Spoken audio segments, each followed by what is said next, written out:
Reasons why you should vote. Reason number 1, காலையில் உங்கள் wife உங்களுக்காக சுட சுட சூப்பராக டிஃபன் கொண்டு வந்து கையில் கொடுக்குறாங்க. I know. What, yeah? I know. I am your best friend. Okay, Please? okay. நீங்களும் ஆசையாக என்ன டிஃபன் அப்படின்னு பார்க்குறீங்க, அது உப்புமா. காண்டாவுமா ஆவாதா? சரி, நீங்கள் கோவப்படுறத பார்த்துட்டு உங்களை ஒரு 5 ஸ்டார் ஹோட்டல் கூட்டிகிட்டு போய் உட்கார வச்சு அங்கேயும் உங்களுக்கு உப்புமா ஆர்டர் பண்ணுறாங்க. உங்கள் மென்டாலிட்டி எப்படி இருக்கும்?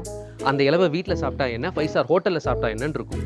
அதே மென்டாலிட்டி தான் எங்களுக்கு நோட்டாக்கு தான் ஓட் பண்ண போகிறோன்னு சொல்கிறவங்கள பார்க்கும்போது. நோட்டாக்கு ஓட் பண்ணுறது சிம்பிளி வேஸ்ட். நோட்டாக்கே மேக்ஸிமம் நம்பர் ஆஃப் ஓட்ஸ் கிடைச்சாலும் அதுக்கு அடுத்து யாருக்கு மேக்ஸிமம் நம்பர் ஆஃப் ஓட்ஸ் கிடைச்சிருக்கோ அவங்க தான் வின்னர். போன லோக்சபா எலெக்ஷனில் 60 லட்சம் பேர் நோட்டாக்கு ஓட் பண்ணியிருக்கோம்.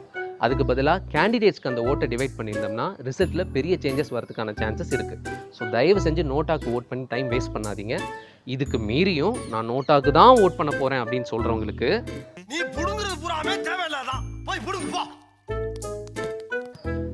ரீசன் நம்பர் 2, என்னைக்காவது ஒரு நாள் நமக்கு தைரியம் வந்து ஒய்ஃப் கிட்ட அம்மா சாம்பாரில் உப்பு கம்மியாக இருக்குது, காரம் ஜாஸ்தியாக இருக்குது அப்படின்னு சொல்லியிருப்போம்.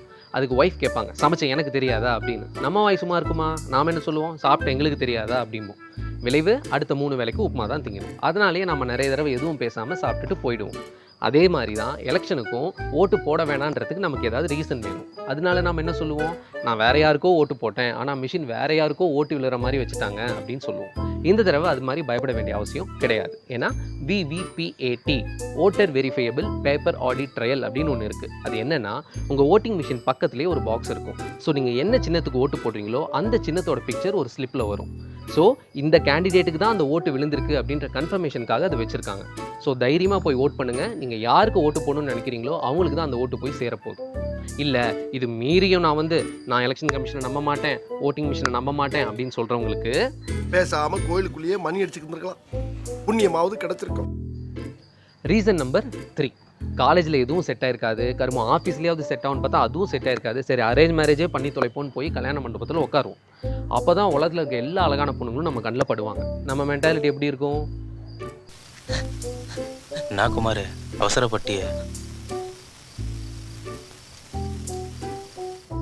ஏன்னா நமக்கு ஆப்ஷன்ஸ் ரொம்ப கம்மியாக இருக்குன்னு நம்ம நினச்சிக்கிறோம். அதே மாதிரி தான் எலெக்ஷன்ஸ்லேயும் மெயின் பொலிட்டிக்கல் பார்ட்டிஸ் மட்டும் தான் நம்ம கண்ணுக்கு தெரியுது. ஆனால் நமக்கு ஆப்ஷன்ஸ் நிறைய இருக்குது. இண்டிபெண்டன்ட் கேண்டிடேட்ஸ் அப்படின்னு சில பேர் நிற்கிறாங்க.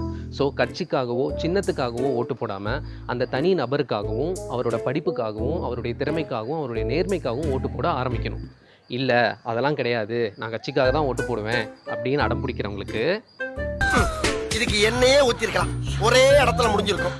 ஐயோ அந்த மாதிரி கேண்டிடேட்ஸ் பற்றி நான் எப்படி தெரிஞ்சுக்கிறது அப்படின்னு வருத்தப்படாதீங்க. நீங்கள்லாம் சுடு சோம்பேறிங்கன்னு எனக்கு நல்லா தெரியும். அதுக்காக தான் டஸ்ட்பின் நியூஸ் அப்படின்ற உன்னதமான புனிதமான ஒரு யூடியூப் சேனல், சரி சூப்பரான ஒரு யூடியூப் ஒரு யூடியூப் சேனல் இருக்குது. அதில் 39 தொகுதிகளில் கண்டெஸ்ட் பண்ணுற எல்லா கேண்டிடேட்ஸோட பேசிக் டீட்டெயில்ஸும் கொடுத்துருக்கோம். அதுக்கான லிங்க் தான் இந்த வீடியோவில் கொடுத்துருக்கோம். ஸோ போய் பாருங்கள், அதுக்கேற்ற மாதிரி செலக்ட் பண்ணுங்கள். ஸோ இது மாதிரி யோசித்து இந்த தடவை ஓட் பண்ணிங்கன்னா வெஜிடேரியனாக இருந்தாலும் சரி, நான் வெஜிடேரியனாக இருந்தாலும் சரி, அடுத்த 5 வருஷத்துக்கு வகை வகையாக சாப்பிட்லாம். இல்லை நான் ஓட்டு போட மாட்டேன், யோசிக்காமல் தான் போய் ஓட்டு போடுவேன் அப்படின்னு நினச்சிங்கன்னா அடுத்த 5 வருஷமும் உப்புமா தான் திங்கணும். இதுக்கு மீறியும் எனக்கு ஓட்டு போட தெரியாது, எனக்கு ஓட்டு போட பிடிக்கல, நான் ஓட்டு போடுறது வேஸ்ட் அப்படின்னு ஃபீல் பண்ணுறவங்களுக்கு அது எப்படியோ போட்டது, அது ஒன்றும் அதில் ஒன்றும் பேசுறது ஒன்றும் இல்லை. எப்படியோ போட்டு எப்படியோ போய் தொலைட்டது, அதை பற்றி பேசல. அது சொல்றதுக்கே நான் அறிவு இருக்கிறேன் அதெல்லாம்.